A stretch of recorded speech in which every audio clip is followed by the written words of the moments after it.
Hey, what's up you guys, it's Dorothy. Welcome back to my channel. In this video we are going to go into chapter 3 of Killjoy by Holly Jackson. So I don't want to delay this any further because I'm actually getting very interested into this. As we can already tell, we already know from reading A Good Girl's Guide to Murder, As Good as Dead, and Good Girl Bad Blood. I know I said those out of order, but then those 3 books, the town that Pip and everyone else lives in is called Fairview, and this one is called Kilton. Kilton. So I think that Holly Jackson ended up switching it for a good reason, and I'm hoping that at some point we can figure out why she switched it, or I don't know. But let's get right into this video. This video may contain sensitive topics and foul language. If you do not wish to continue, please click off the video now. Chapter 3. First order of business, then, Jamie said, settling into the chair at the head of the table. It is to work out when Reginald was last seen alive and by whom. Oh, I believe that was me, Zach said, nodding in his booklet and then glancing up, running his finger over the relevant paragraph. Lizzie, Cecilia, and I. He glanced in turn at Lauren and Pip. Were taking tea in the library with my father. The cook, a nod to Cara, brought us some scones and cake to have with it. The women left first, and when we were done, I walked my father to the grand staircase. He told me he was going to his study to get some things in order before the birthday meal. That was around 5:15 p.m. Did anyone see Reginald and Remy after this time? Jimmy asked the room, tipping his police helmet. There were a few murmurs of no, shaking heads and shifting glances. All right, 15 minutes past 5, Jamie announced. And Pip copied the time down. And then Pip, sorry, Jamie squinted at her name badge. Cecilia found the body at approximately 6:30 p.m. in game time, not real time, he said, noticing Pip creased bow. Great, we have our time window in which the murder was committed between 5:15 and 6:30. So he paused, staring at them in turn. Where were all of you in that crucial 1 hour and 15 minutes? Connor was first to respond as Humphrey Todd,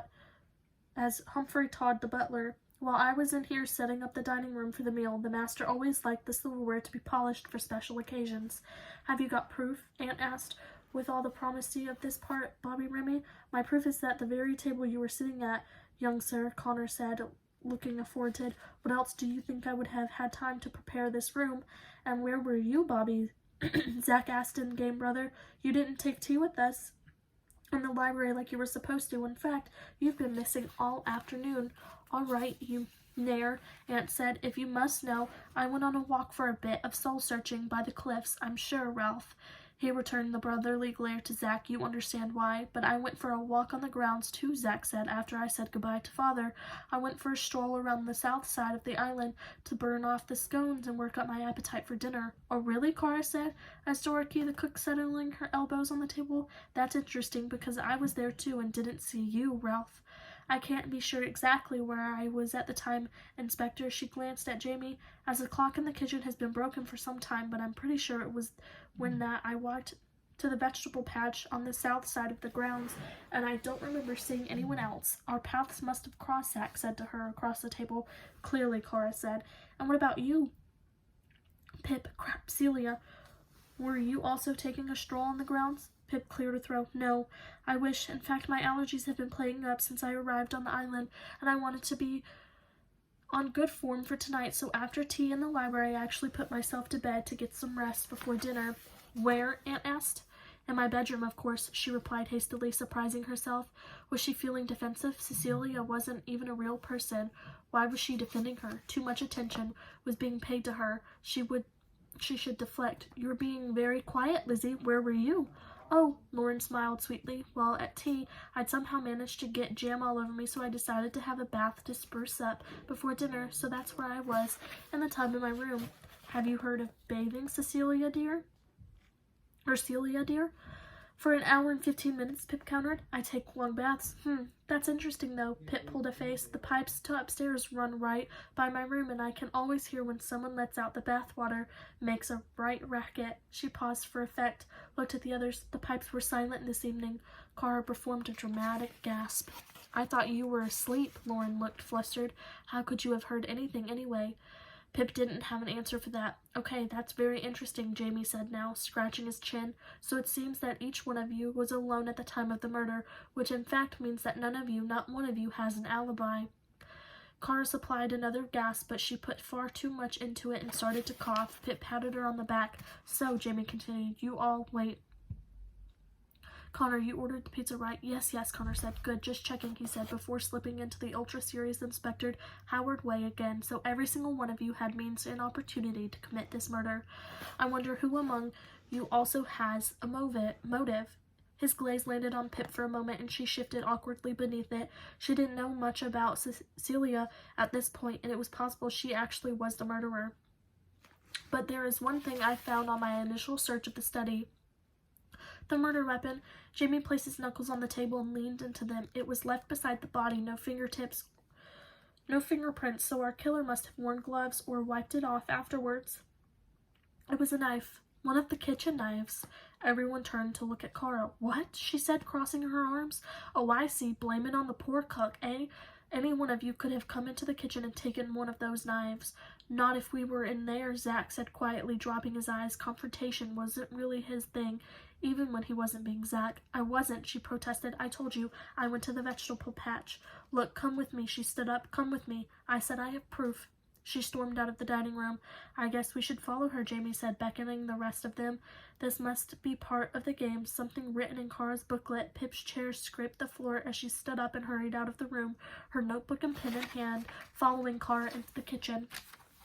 Aha, Aunt said, as he entered pointing to the Reynolds cylindrical knife rack, the knives color-coded in the base of each handle. Even more knives. How many murders are you planning, Dora?